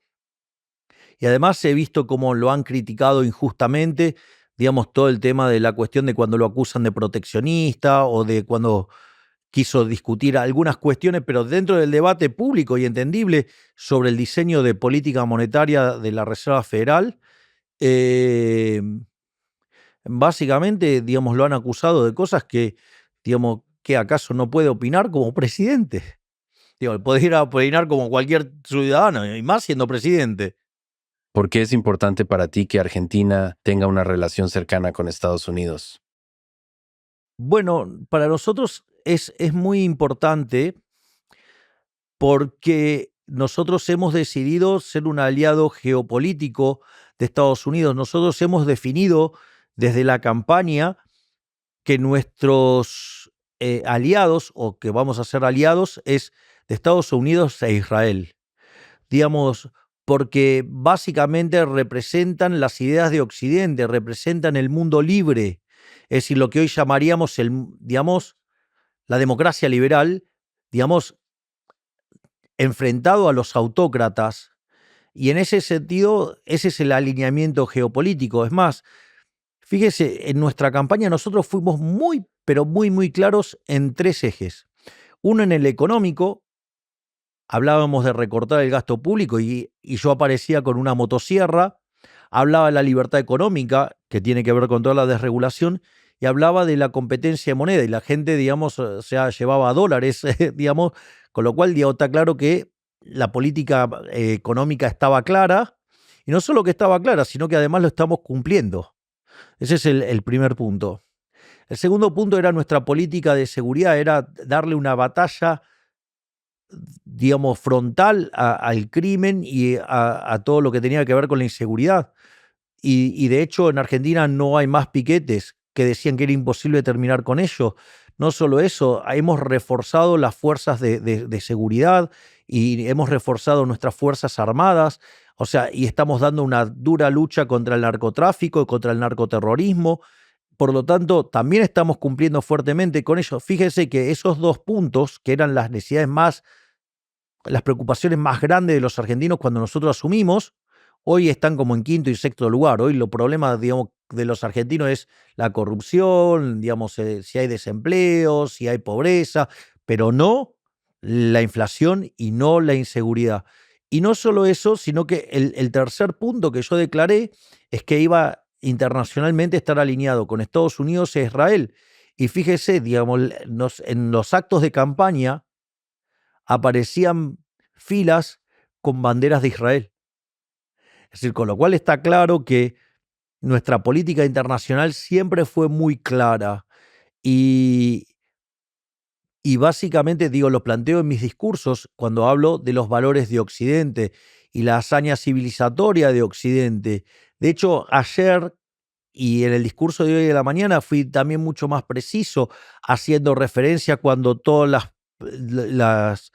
los distintos pueblos griegos se juntan para enfrentar a los persas. Es decir, digo, parece que de aquel momento de 500 años antes de Cristo hasta hoy, digamos, esa disputa sigue, ¿no? Eh, pero bueno, entonces, y además, con la apuesta de que Estados Unidos vuelva a ser el líder de Occidente, que viniera alguien que hiciera a América nuevamente grande. Eh, y eso, digamos, en ese proceso, ser un aliado comercial, además es una gran idea. Entonces nosotros queremos avanzar y profundizar nuestros vínculos comerciales y nuestros vínculos también en términos de inversiones y digamos y también digamos buscamos ser una digamos parte de la OTAN. ¿Tú crees que todavía es posible? Una de las ideas radicales que tuviste mientras te postulabas para presidente era dolarizar la economía argentina. ¿Crees que aún es una buena idea? ¿Sigues pensando en eso? A ver, vamos por partes. Digamos, si usted revisa todos mis declaraciones, yo hablo de competencia de monedas. No hablo estrictamente de dolarización. Hablo de competencia de monedas y de eliminar el Banco Central. Si después la gente decide abrazar el dólar, es un problema de la gente. En el fondo, lo que digamos, termina ocurriendo en el modelo que yo propongo es una canasta de monedas acorde a las necesidades de los individuos. Pero no voy a esquivar la discusión. Es más, hoy hay competencia de monedas. Si usted, digamos, hoy en Argentina quiere hacer transacciones en cualquier moneda, lo puede hacer. Y está permitido. Es decir, hay competencia de monedas. Lo otro que nosotros hablamos es el concepto de, supongamos que estuviéramos hablando de dolarización, hablamos de dolarización endógena. El primer punto es que usted tiene que sanear el Banco Central. Nosotros tuvimos que enfrentar el problema de la CIRA, digamos, la deuda comercial del Central de 50.000 millones de dólares. Todavía tenemos pendiente resolver el problema de los dividendos por 10.000 millones de dólares. Y en el medio hicimos un write-off y una limpieza en el balance del Banco Central por 45.000 millones de dólares. Es decir, usted no puede cerrar el Banco Central si está quebrado, porque en realidad usted necesita rescatar toda esa deuda del Banco Central, que es la emisión monetaria y los pasivos remunerados. Terminamos con los pasivos remunerados, nos queda la base monetaria. Por lo tanto, hoy tenemos un régimen donde la cantidad de dinero está fija, la base monetaria amplia no crece, y en la medida que la demanda de dinero crece, como pueden utilizar los dólares, no necesitan ir y vender los dólares y hacer que el peso se aprecie, sino que pueden hacer las transacciones en dólares. Y eso va a hacer que en la medida que la economía crezca, usted va a tener una mayor proporción de dólares respecto a peso. Y en un momento la cantidad de peso respecto a los dólares va a ser tan grande relativamente que cerrar el Banco Central va a ser una cuestión de un chasquido de dedos. Es decir, con lo cual esto está funcionando. Ahora yo le digo, si usted agarra y me da el dinero ya en este momento, voy y lo dolarizo. Sí, no tengo ningún problema. Si usted ahora, por ejemplo, yo tenía una propuesta para hacerlo y hubiera funcionado porque los bonos, digamos, el mayor acreedor del Tesoro Nacional es el Banco Central. Pero, digamos, los títulos del Banco Central cotizaban a 20 centavos. Si yo hubiera vendido esos títulos a 20 centavos y hoy cotizan entre 60 y 70, digamos, con un conjunto de nerdentals que son parte de la oposición, que además de ser brutos en economía son malintencionados, yo hoy estaría preso. Permíteme hacerte una pregunta muy importante, pero difícil a la vez. Soy un gran admirador, y lo he sido toda mi vida, de los jugadores Diego Maradona y Messi. Para ti, ¿quién es el mejor jugador de fútbol de todos los tiempos? Desde mi punto de vista, yo he visto jugar a Maradona. Yo lo vi a jugar a Maradona en su último año en Argentinos Juniors, antes de pasar a Boca, o sea, en el año 80, y lo vi en el 81, jugando para Boca. Lo vi jugar en el seccionado juvenil de Japón en el año 79 y he disfrutado enormemente el talento de Maradona. Pero sin lugar a dudas el mejor jugador de fútbol de todos los tiempos, no solo de la Argentina, de todos los tiempos, aún mejor que Pelé, es el caso de Messi. Hay un artículo que ya tiene muchísimos años que se llama Messi es imposible y hace un relevamiento de todas las partes donde interviene un jugador, eh, digamos, en lo que tiene que ver a un jugador desde la mitad de cancha hacia adelante. Y lo más increíble es que Messi es el mejor en todas las facetas del juego. Usted puede ser el mejor en una o en dos facetas. Ejemplo, Cristiano Ronaldo era muy bueno en dos facetas del juego, que casi estaba al nivel de Messi, pero en el resto de las facetas no participaba. Sin embargo, Messi es el mejor en todas las facetas del juego, digo, en aquel momento, ¿no? Hoy ya es un jugador, digamos, que está muy maduro, eh, y no sé si, digamos, estos registros hoy los mantiene, pero la realidad es que nunca en mi vida vi un jugador como Messi. No he visto nunca nada igual. Y si es más, si usted corre la cantidad de goles que ha hecho Messi y lo corrige por el promedio de gol que había en la época de Pelé y en la época de oro, además, en esta época de Messi, además la cantidad de goles equivalentes es muchísimo mayor que la que hizo Pelé. Por lo tanto, sin lugar a dudas, Messi es el mejor jugador de fútbol de todos los tiempos, de todos los tiempos. Nadie se compara a Messi. Pero no son solo los números o la victoria en la Copa del Mundo. Son los momentos de genialidad en el campo de juego. Creo que Messi es diferente a cualquier otro en ese sentido. Messi hace cosas que parecen técnicamente imposibles, parecen físicamente imposibles. O sea, parecen escapar de la lógica humana. Es como verlo correr a Usain Bolt. Parece no humano. Hace movimientos que no respetan la lógica humana. ¿Viste la Copa del Mundo del 86 con Maradona? Con la mano de Dios, el partido contra Inglaterra. ¿Cómo fue eso? Sí, lo recuerdo. Lo vimos en la casa de mi padrino, y ver cómo gambeteó a todo el equipo contrario es una cosa que verdaderamente fue algo... No se puede describir, no hay forma de describir. Es como que yo le diga, descríbame, digamos, el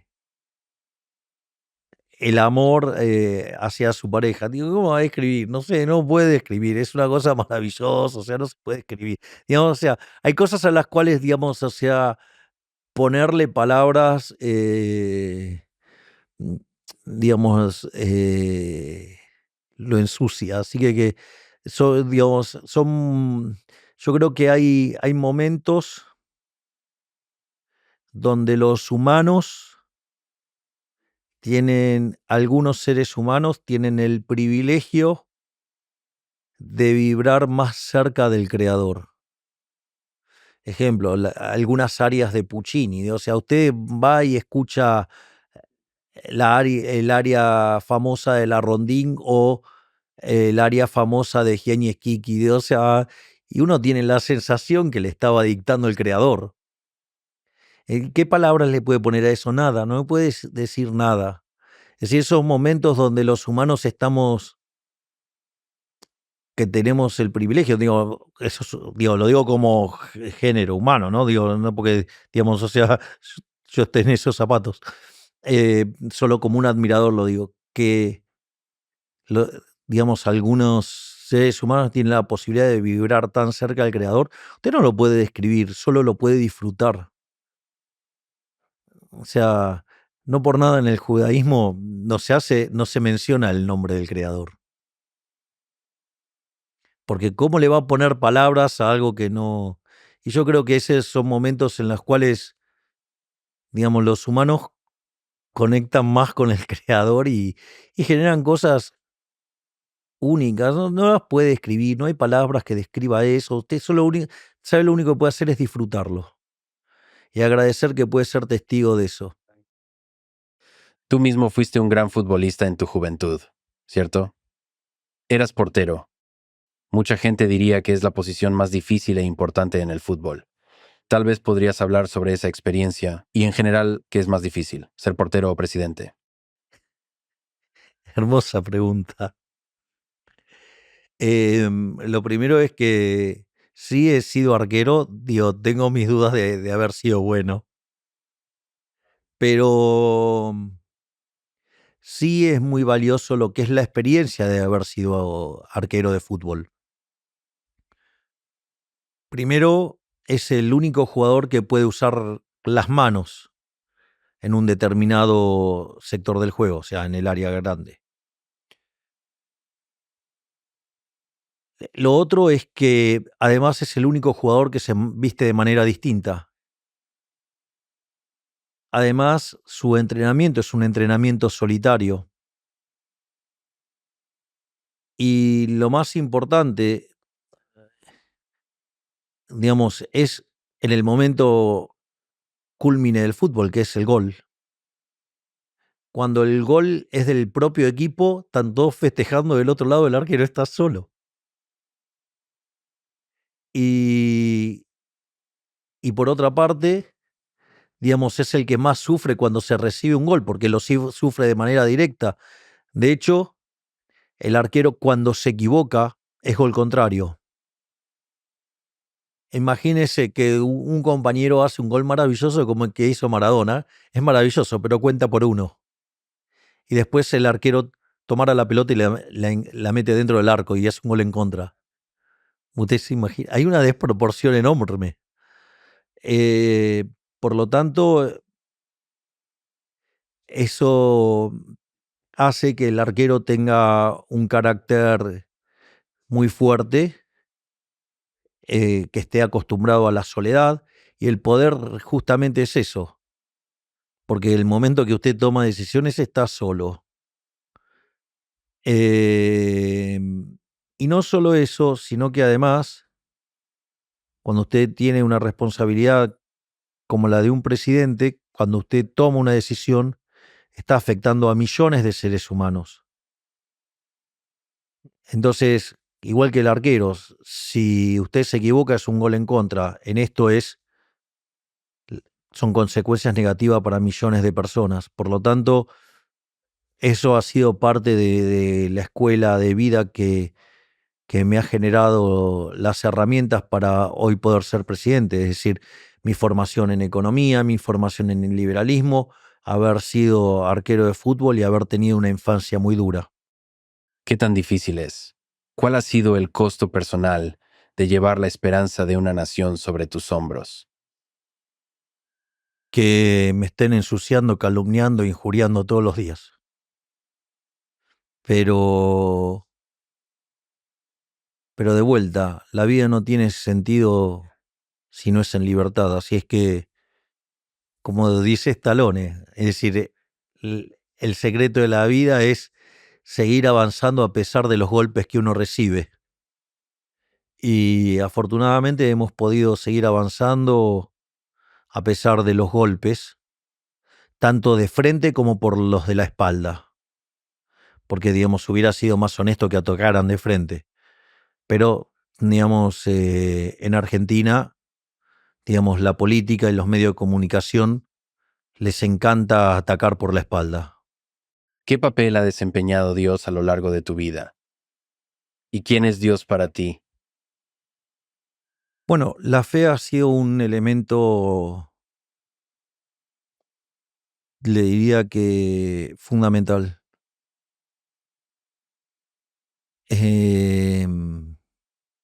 En especial en el último tiempo en los cuales me he involucrando activamente con las enseñanzas del judaísmo, con el estudio de la Torá. Eso me ha dado digamos, un background enorme para poder enfrentar las adversidades que he tenido que ir superando en estos últimos años. Y respecto a quién es Dios, Dios es el creador. Yo lo llamo el uno. Para ti, ¿cuál es una mejor guía para la humanidad? ¿La mano invisible del mercado o la mano de Dios? Es que están en perfecta sintonía. Muy bien. De nuevo, volviendo a tu juventud, eras el cantante principal de una banda de rock. Para ti, ¿quién es la mejor estrella de rock de la historia?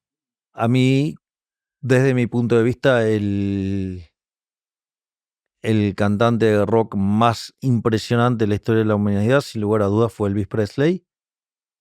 Y mi mi banda favorita son los Rolling Stones. Por lo tanto, también tengo una profunda admiración por Mick Jagger y sigo teniendo el sueño de poder conocerlo en persona. ¿Qué tan divertido sería tocar junto con los Rolling Stones? Es un sueño muy grande. No me haga ilusionar, porque yo me pongo metas y después voy y las cumplo. Bueno, soy muy amigo de la banda que abre para los Stones, así que me encantaría ver que esto suceda. Bueno, digamos, o sea, o podemos mirar el recital desde el escenario. Es decir, no puedo seguir estropeando la música de los Rolling Stones. Ya tuve una banda tributo y bastante daño le hice a su música. ¿Cuánto de tus raíces de estrella de rock definen tu enfoque hacia la política, hacia la vida? ¿Te ves a ti mismo como una especie de showman en parte? Absolutamente, absolutamente. Mi idea es que cuando usted va a uno de nuestros actos, sea como ir a un recital de los Rolling Stones. De hecho, en una de mis más recientes presentaciones en el Luna Park, hasta me di el gusto de cantar ante 10.000 personas. Está en YouTube. No en YouTube, está en mi Instagram. Digamos, he cantado una canción que se llama Panic Show y la canción arranca diciendo: Hola a todos, yo soy el león. Tu intensidad y pasión te han ganado el apodo del loco, de Madman. ¿Crees que es necesario tener algo de locura para poder desafiar al poderoso sistema? Bueno, quizás es un problema de definición. Puede ser que todos los demás estén locos en, en vivir de una manera contraria a las ideas de la libertad, y entonces el cuerdo que quiere arreglar eso, digamos, sea considerado un loco. Igual no me molesta el apodo, de hecho hasta lo disfruto, digamos, o sea, me dicen loco desde que tengo 10 años, así es que, digamos, no he sido, digamos, algo que me haya molestado particularmente, digamos, porque es un apodo que digamos, lo han usado durante muchos años, pero la realidad es que mire, si yo le planteo el caso de San Martín, cuando dijo que iba a cruzar los Andes para liberar digamos, no solo a Argentina, sino a Chile y a Perú, decían que estaba loco. Si usted hubiera hablado con Miguel Ángel, digamos, lo hubieran tratado de loco. Digamos, si usted hubiera, no sé, cientos de personas que han cambiado el mundo, digamos, seguramente hubieran creído que Einstein estaba loco, y así podemos hacer una lista enorme. Entonces, el punto es: ¿sabe cuál es la diferencia entre un loco y un genio? El éxito. Déjame preguntarte sobre el mercado. Es muy interesante. Desde tu perspectiva del mundo, ¿qué tan poderoso es el mercado para determinar lo que es mejor para la sociedad? ¿Y por qué crees que el mercado funciona tan bien como una guía para la humanidad? Lo primero es que hay que entender qué es el mercado. El mercado es un proceso de cooperación social donde se intercambian voluntariamente derechos de propiedad, donde se respeta la propiedad privada, que es lo que guía el- el mecanismo de asignación de recursos. De hecho, justamente el socialismo, y eso es lo que prueba Mises en su libro Socialismo, que cuando usted elimina la propiedad privada, no hay sistema de precios y por ende, digamos, los recursos andan a la deriva. ¿A usted le parece que es lo mismo hacer una ruta de asfalto o de oro? ¿Por qué no la hace de oro? Bueno, porque justamente usted tiene una idea del cálculo económico, o sea, tiene una idea de precios en la cabeza, por ende, digamos, en ese contexto, si usted no tiene propiedad privada, no tiene precios, y por ende, el capitalismo de libre empresa, digamos, es el mejor mecanismo que haya desarrollado el ser humano para la asignación de recursos. Además, eso también implica que los mercados sean libres, es decir, libres de intervención estatal, porque cuando usted mete al Estado, lo que genera es interferencia.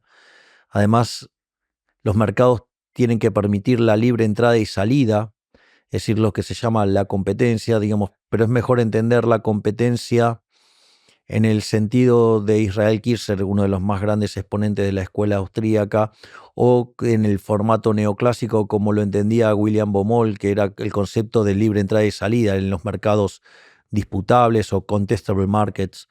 Y también, digamos, lo que tiene que ver con la división del trabajo y la cooperación social. Es decir, lo más maravilloso en el capitalismo es que usted solamente puede ser exitoso sirviendo al prójimo con bienes de mejor calidad o mejor precio. Digamos, si usted es exitoso en el capitalismo del libre mercado, usted es un héroe, usted es un benefactor social, es una máquina de prosperidad. Entonces, cuanto a usted mejor le va, digamos, mejor hacia la sociedad. Esto es muy importante.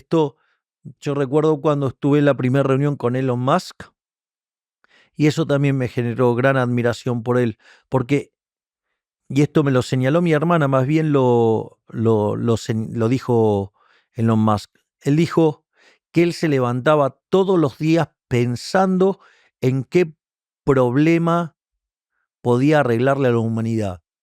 Es maravilloso.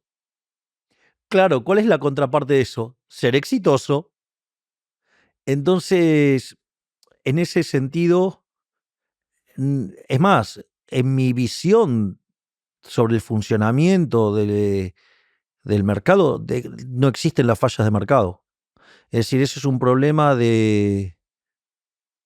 digamos, de los neoclásicos en función de la matemática que han utilizado para desarrollar el análisis económico, pero no es un problema real, digamos, de la vida cotidiana. Es un problema en la cabeza de los economistas. De hecho, mi más reciente libro, que se llama Capitalismo, Socialismo y la trampa neoclásica, justamente aborda eso.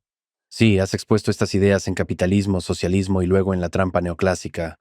Entonces, la trampa es que no existe un término medio, sino que, ya sea capitalismo, socialismo y cada término medio, también acaba en un estado de socialismo. Bueno, de hecho, eso es lo que decía Mises, que había solamente dos sistemas, el capitalismo de libre empresa y el socialismo, y que además decía y eso está probado en el libro de Hayek, Camino de Servidumbre, y es que cualquier solución intermedia es inestable en términos de capitalismo, es decir, tiende al socialismo. Por lo tanto, digamos, cuando usted genera una intervención, se genera el fallo del gobierno y eso genera más intervención y eso implica una trampa que a usted lo lleva a que cada vez haya mayor intervención. Y en eso los neoclásicos, con lo que definen fallas de mercado, que en realidad son problemas de índole matemática, en lugar de contribuir a un mundo mejor, han sido funcionales, digamos, a que nos aumenten los niveles de intervención. Mire, le voy a comentar algo. Eh, hay un economista, digamos, como presidente del Consejo de Asesores del Presidente, el doctor Demian Reidel, que ha estudiado aquí en la Universidad de Harvard, ha hecho su PhD. Fue tutoriado por Kenneth Rogoff y el propio Rogoff reconoce en el doctor Reidel su mejor alumno. Nosotros, de hecho, estamos trabajando con Reidel justamente en todos estos problemas que trae, digamos, las intervenciones digamos, que propone digamos, la mainstream, digamos, esta supuesta corrección de fallos de mercado. Y días atrás hizo un relevamiento de algoritmos de búsqueda y, digamos, y las recomendaciones de política. Y eso daba un mapa que se pintaba desde el rojo hasta el azul, donde cuanto más rojo estaban más relacionadas con el socialismo, había una cosa intermedia que era el amarillo y el azul eran las ideas de libre mercado. Y una de las cosas que descubrió en ese gráfico, en ese cuadro, es que la mayor cantidad de recomendaciones de políticas, pero de manera escandalosa, tienen un sesgo hacia la izquierda. Es decir, con lo cual, digamos, eso es la prueba empírica de lo que yo señalé en el libro Capitalismo, Socialismo y la trampa neoclásica. Mencionaste a tus hijos de 4 patas. Por favor, dime, ¿qué has aprendido sobre la vida de tus perros? De mis hijos de 4 patas lo que he aprendido es el amor incondicional. De hecho, mi nombre en hebreo es amigo fiel. Y en el horóscopo chino soy perro. Y si hay algo que me caracteriza es la lealtad, ser íntegro. Y esas virtudes usted las puede encontrar en esos seres maravillosos que son los perros, que aman de manera incondicional. De hecho, ellos son superiores espiritualmente respecto a mi caso, porque yo, digamos, no olvido ni perdono a los que me han hecho daño. Es decir, a todos los que me han ensuciado, calumniado, injuriado en todos estos años, los recuerdo a cada uno de ellos, pero no tengo la grandeza para perdonarlos. Sobre el tema de la lealtad en la política, estoy seguro de que han habido muchas personas o algunas personas que te han traicionado. ¿Eso duele en tu corazón? Depende, porque usted de algunas personas cree que puede esperar lealtad y si esas personas los traicionan, sí les genera dolor.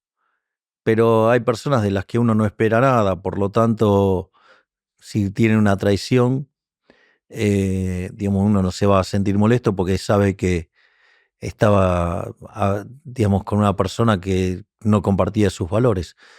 Pero la política tiene eso, de que a veces uno no se encuentra con personas con los valores que uno tiene, pero costo-beneficio, usted, digamos, tiene que llevar este barco hacia adelante. Si no, digamos, lo va a dejar que se hunda. No es mi caso, yo peleo hasta el final. ¿Hay traidores? Sí, es parte de la política. Yo no adhiero a eso, pero que los hay, los hay. Hay muchísimas personas que han expresado admirar tu espíritu revolucionario.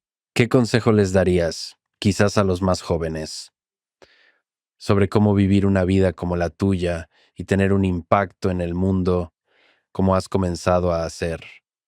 Yo no lo hice pensando en tener impacto en el mundo. Yo he definido qué son las cosas que me hacen feliz y vivo acorde a eso.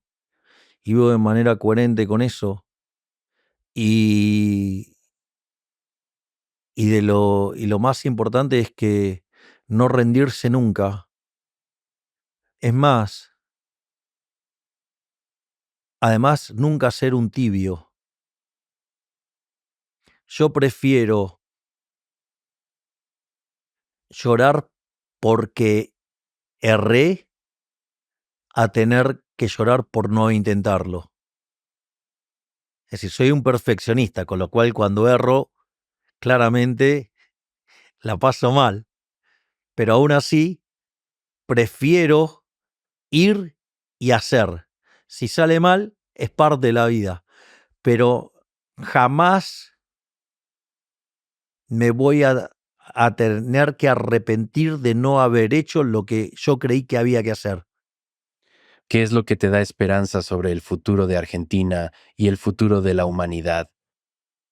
Que gracias a las redes sociales y a toda la revolución tecnológica que hay, cada vez más gente están tomando conciencia de lo importante que es la libertad para vivir en paz y prosperidad. Y creo que a pesar de que los burócratas y las élites luchan incansablemente para esclavizarnos, se ha desatado una ola de libertad que, si damos la pelea, vamos a tener un mundo muchísimo mejor.